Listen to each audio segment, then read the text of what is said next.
دوست دارین عروس هلندیتون چاق بشه ولی نمیدونین چی کار کنین؟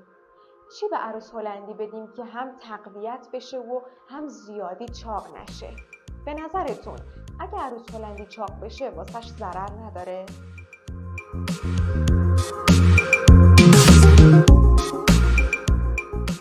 سلام، من فاطمه سادات مرعشیم و تو این ویدیو میخوام یه برنامه غذایی توپ واسه چاق کردن عروس هلندیتون یاد بدم. دیدین که بعضی پدر مادرها میگن بچه‌مون خوراکش کمه، یا مثلا میگن بچه ما هر چی میخوره چاق نمیشه. اینجور وقتا دکترای آزمایش مینویسن و اگه بچه مریض نباشه داروی تقویتی میدن و میگن غذایی که دوست داره رو بیشتر بهش بدین. این نسخه رو میشه واسه عروس هلندیام پیچید. البته اول اونو ببرین پیش یه دامپزشک تا مطمئن بشین تا پرندتون مشکلی نداره و لاغریش به خاطر مریضی نیست. بعدش برنامه غذایی رو تغییر بدین. خب دیگه بریم ببینیم چطوری میشه عروس هلندی رو چاق کرد. خیلی از ماها فقط ارزن رو میشناسیم و یه خورده آب و ارزن میذاریم جلوی این پرنده بی زبون. اون موقع توقع داریم که لاغرم نشه. درست ارزن خوبه، پر از کالریه و عروس هلندی هم ارزن خیلی دوست داره. ولی فرض کنیم 3 وعده به خودتون پیتزا بدن یا هر غذایی که دوست دارین.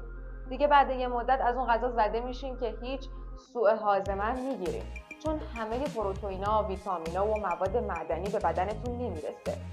پس باید به عروس هلندی هم غذای مختلفی بدین که سوء هاضمه نگیره. شاید این سوال ذهنتون رو مشغول کرده باشه که چاقی واسه عروس هلندی ضرر نداره. درسته، چاقی زیادی ضرر داره، ولی این فرمولی که الان میخوام بهتون بگم باعث تقویت عروس هلندی میشه و نه چاقی زیادی. بریم ببینیم چه فرمولی واسهتون آوردم. اگه یه ظرف پر آجیل بذارن جلوتون کدومشو میخورین؟ خب معلومه همونایی که از همه بیشتر دوست دارین. عروس هلندی هم همینطوریه. از توی ظرف غذاش دونه‌هایی که خیلی دوست داره رو میخوره و این باعث میشه که همه مواد مغذی به بدنش نرسه و مریض بشه، یا اینکه اگه همش دونه‌های چرب و پرکالری بخوره زیادی چاق بشه که اینم یه جور مریضیه. به خاطر همین شرکت‌های تولید کننده دونه اومدن انواع دونه و میوه رو آسیاب کردن، قاطی و فشرده کردن و به اسم پلت میفروشن. وقتی پلت به عروس هلندی بدین دیگه نمیتونه فقط اونایی که دوست داره رو بخوره و اینجوری همه مواد غذایی به بدنش میرسه.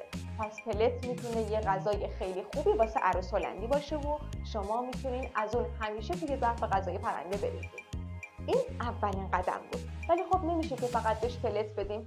ما گفتیم که اگه پلت همیشه تو ظرفش باشه مشکلی نداره، ولی اون جریان